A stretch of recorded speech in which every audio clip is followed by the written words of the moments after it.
เป็นยังมาเลยมาเลยยืนหัน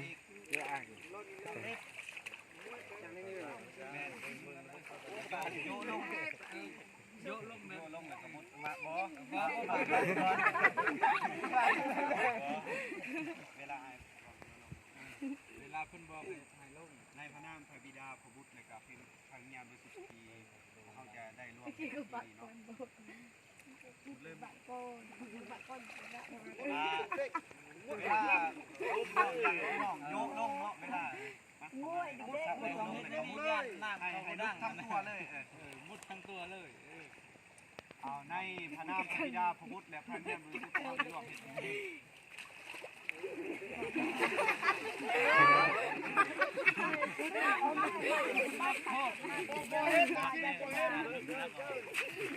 เอาเด็กก็ไปอ่ะเอาเด็กก็ในพระนามพระบิดาพระบุตรและพระวิญญาณบริสุทธิ์เขาได้ร่วมพิธีนี้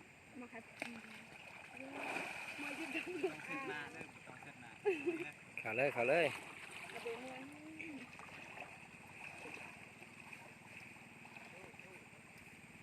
ในพระนามพระบิดาพระบุตรและพระวิญญาณบริสุทธิ์เขาได้ร่วมพิธีนี้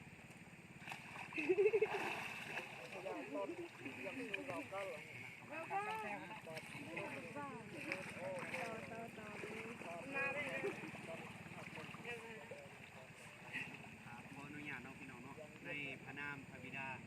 พระบุตรและพระวิญญาณบริสุทธิ์เขาได้ร่วมพิธีนี้นับไป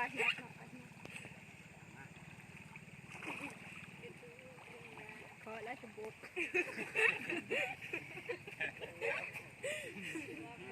ในพระนามพระบิดา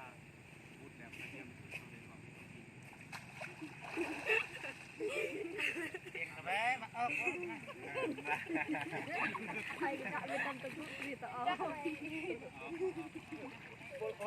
เกลายักษ์เอาจ้าจะพอยินได้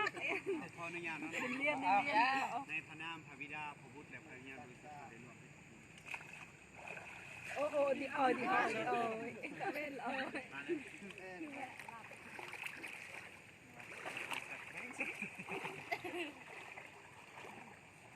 พี่น้องลืมคือสุดมาเปลี่ยนยันนาม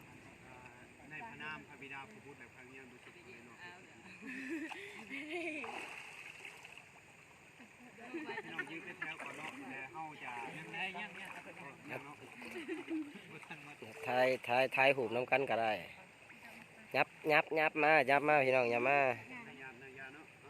ในพระนามพระบิดาพระบุตรและพระวิญญาณบริสุทธิ์เขาได้ร่วม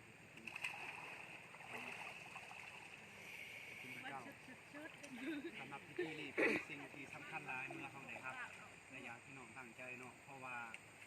หลังจากนี้ไปเขาบุกหัวเขาสิพบกับปัญหาอะไรต่างๆเขาจะต้องทนอยู่กับพระเจ้าแต่ทนอยู่กับพระเยซูคริสต์เจ้าจังหวะที่มีปัญหาให้เขาเบิ่งพระเยซูเป็นตัวอย่างของเขาจังหวะเขาที่มีปัญหาการคุมเฮงอย่างต่างๆให้เขาไว้วางใจในพระองค์เชื่อในพระองค์ไปจนถึงวันสุดท้ายหรือว่าลมหายใจสุดท้ายของเขาที่ยังอยู่ในโลกนี้ในวันสุดท้ายนั้นพระองค์จะทรงพาเขาขึ้นไปอยู่สวรรค์ฝ่ายวิญญาณของเขาเนาะและเขาได้ยินดีและก็ร่วมใจกันการรับบาติศมาในครั้งนี้เป็นการประกาศต่อมารซาตานว่าเฮาได้พ้นจากอำนาจแห่งความบาปแล้วเลี้ยง